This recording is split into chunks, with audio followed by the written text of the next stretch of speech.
Então, para cada análise que você conseguiu fazer, tem 5 que, pô, você não conseguiu e tá tudo bem, e a vida é assim. Então, esses casos de fracasso, eu quero dizer, são isso. Caso em que você não conseguiu levar a tua análise adiante. Isso conta tanto quanto, ou às vezes até mais, do que uma análise que você conseguiu fazer. Nas entrevistas de emprego, é muito comum para analista de dados, é muito comum eles perguntarem: como que você lida se uma análise sua não der certo? Ou se uma recomendação sua não for implementada? Na entrevista de emprego, eles estão te perguntando sobre recomendação. Então, se você simplesmente ficou preso nesses cursos de análise de dados que falam que você saber dashboard significa você saber, significa que você é analista de dados, aí você já toma um balde de água fria. Peraí, como é que é? Recomendação? De onde veio isso? De onde veio isso? É o que as empresas estão procurando. E eles te perguntam: "Felipe, como que você vai lidar se a tua análise não der certo, se tua recomendação não der certo?", porque também às vezes acontece. Como que você vai lidar com isso? E aí você tem que saber lidar. E aí, se você já tem cases que você tentou fazer análise e não conseguiu, você já pode citar: "Não, eu entendo que isso faz parte do jogo, faz parte do trabalho e tudo mais". Aí você pode falar exatamente o que a gente acabou de discutir. "Eu sei que meu trabalho é tipo caçar pérola em ostra, muitas vezes eu vou abrir várias ostras para achar uma pérola, tá tudo bem. Acabou, ponto final". Isso conta demais. E se você tiver cases para te mostrar tanto de análises que deram certo e foram para frente, quanto das análises que não foram, tá tudo bem. Vale do mesmo jeito, você tá muito na frente de quem simplesmente, enfim, não fez isso ou não tentou aprender isso, beleza? E mostra também que você tem conhecimento de KPIs e conhecimento de negócio, porque você só consegue ter cases se você conhece a tua empresa. Se você conhece a tua empresa, você sabe as KPIs. Se você sabe as KPIs, você faz análises boas e transforma isso em case. Então é um ciclo que, pô, tudo indica que você tem pensamento analítico e conhecimento de negócio. E é isso que eles estão atrás.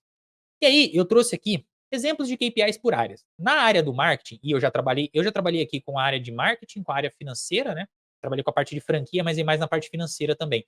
Então, essas KPIs de marketing eu estou bem acostumado, né? Então, taxa de conversão, custo de aquisição de clientes, que é o CAC, o Lifetime Value, que é o LTV, que é o período de tempo que esse cliente fica com você. Aí tem as vendas, valor médio de vendas, porque, por exemplo, o que é melhor para a empresa? Um funcionário que faz 10 vendas, mas vende um item por venda, ou um funcionário que faz 5 vendas, mas vende 3 itens por venda. Quantidade de produtos vendidos é muito importante. Então, sempre você vê nas lojas, as lojas costumam ter metas para você fazer uma venda junto com aquele produto. Então, você vai vender um tênis, ó, põe uma meia ali também, põe alguma coisa, por quê? Porque é uma KPI da área de vendas você aumentar o valor médio da venda. Pô, vai comprar um tênis de R$ 1.000, mas você coloca uma meia ali, mais não sei o quê, mais um chinelo, pô, já subiu para 1.200. Então a média de valor de vendas tá mais alta. Você está aumentando a quantidade de produtos vendidos na mesma venda. Isso é uma KPI muito importante e utilizada todo dia. Por isso que eu estou falando. Eu trouxe isso aqui justamente para você olhar e falar, cara, como que eu posso aplicar isso aqui na minha área? Para você já ir construindo esse conhecimento.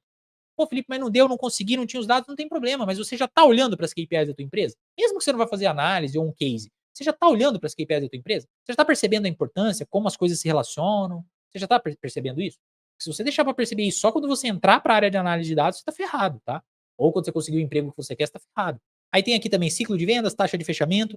Na parte financeira tem margem de lucro, ROI, que é o retorno sobre investimento, o EBITDA, que é o que sobra do faturamento depois de você abater um monte de coisa. Tem aí os recursos humanos também, que eles têm a taxa de turnover, satisfação de clientes, treinamento dos empregados. Então você tem aí várias KPIs importantes em várias áreas. Inclusive nos recursos humanos, não são só essas não, tá? Isso aqui são alguns exemplos.